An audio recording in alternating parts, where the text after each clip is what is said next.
Well, I think that Bitcoin is by far the most disruptive technology that I've seen this century because of the way it's spreading and because of the use case, which is to convert, in essence, base layer money into a digital asset.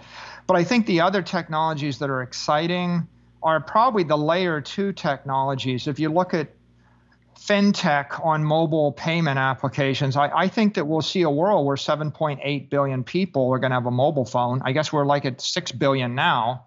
And I wrote a book called The Mobile Wave. And in that book, I talked about the impact of software running on mobile devices. And we know the story of mobile communications and mobile photos and mobile videos and mobile commerce. Well, the next chapter of the story is mobile money, and mobile assets. So what does the world look like when 7 billion people are carrying their money around on their mobile device, and then they're doing billions of transactions peer-to-peer with each other every day? There's a lot of new technologies that have to be developed.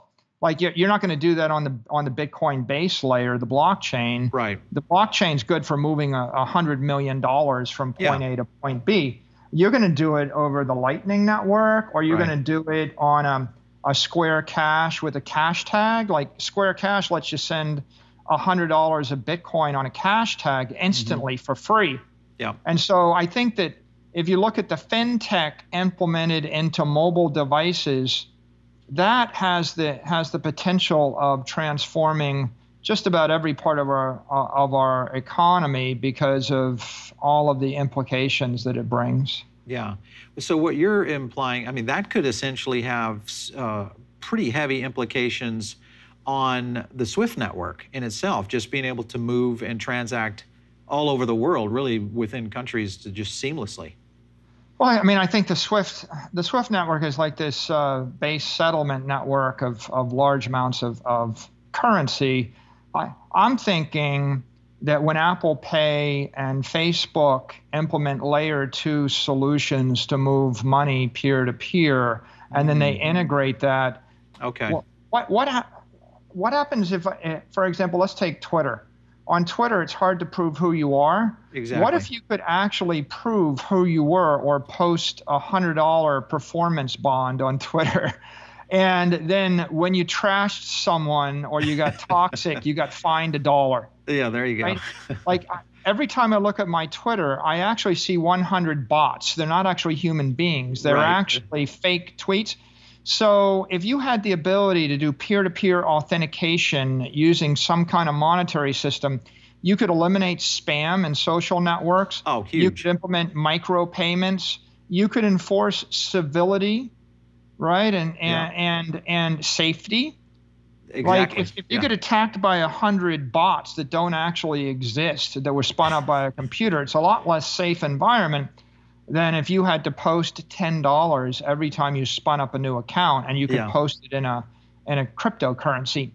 So I think that you could actually see these layer 2 solutions result in safety and provenance and authenticity and civility and clarity, and like the denial of service attack, DDoS attacks, they're all over the network. You have people spin up computers and they go attack every website, and they're spamming it with 1 billion instructions.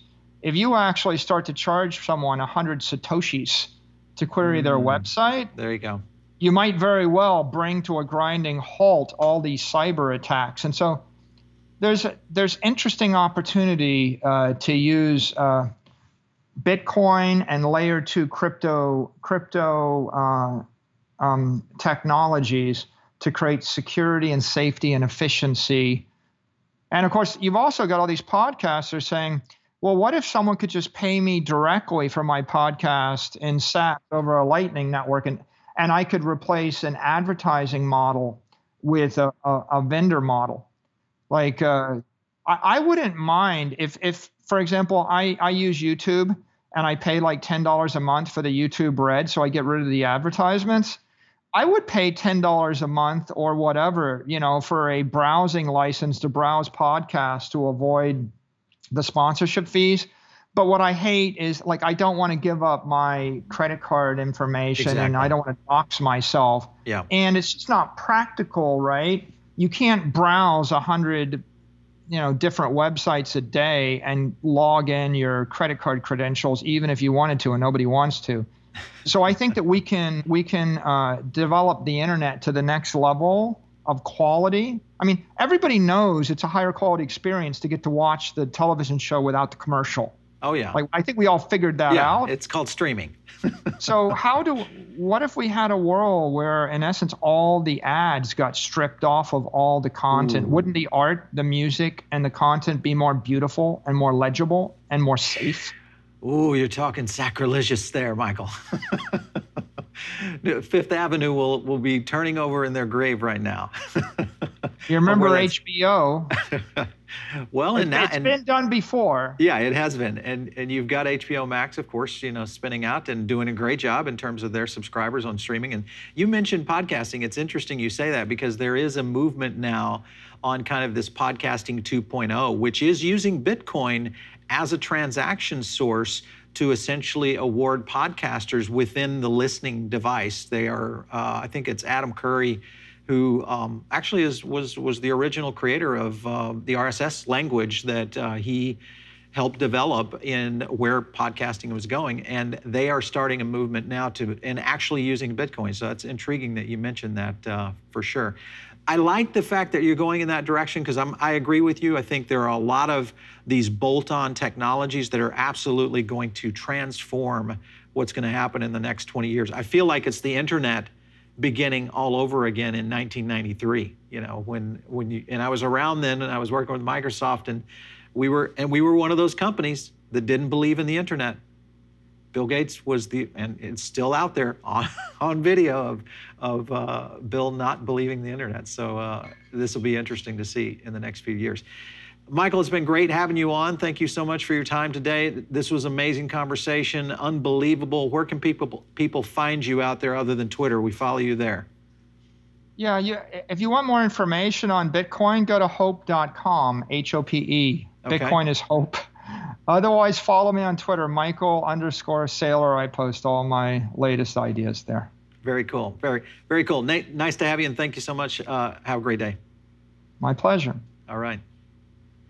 And we're wrapped today. Of course, as you guys know, you can always catch this on the podcast side, whether it's over on iTunes, Spotify, Amazon, Google Play, all those great places. Leave a rating, because that's another way that we get great feedback from you. And also, if you have an idea for TechPath, and kind of the concept, because we've been getting a lot of feedback from our viewers, whether you do that in the, in the comments, whether you send us a note, hit me up on Twitter, which is @PaulBaron. Any of those ways is a great way to bring your ideas to the show.